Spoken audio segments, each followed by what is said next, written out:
Hello beautiful people, today's tutorial is about ruffles. Okay, I'm gonna teach you how to make a spiral ruffle. I'm using white satin fabric, which I'm going to have folded in half. That's to make two ruffles at the same time, to save my time.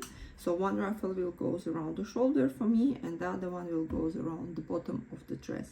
So I'm gonna turn the camera around and show you. So again, fold fabric in half if you need double. If not, then you can do just on the single side.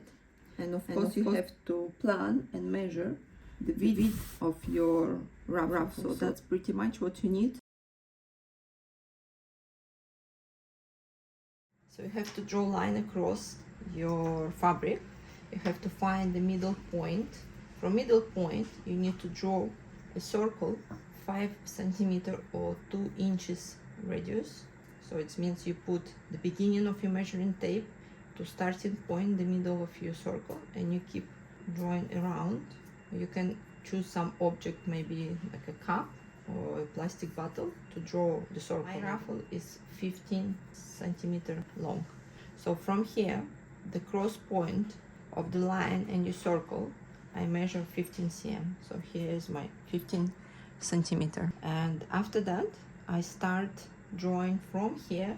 This is free-handed line first, and then I have to measure exactly 15 centimeters all around.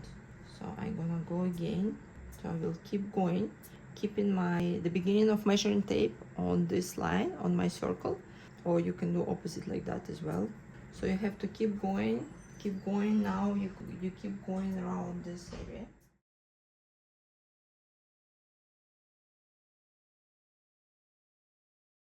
So this part, so I cut on that line, and this part we don't need, so basically we have to cut out this. Okay, so this part we don't need. And then here is beautiful ruffle. I will try to show you standing like for the off-shoulder dress. It can be very beautiful on the skirts. It can be very nicely for the finishing the bottom of the skirts. So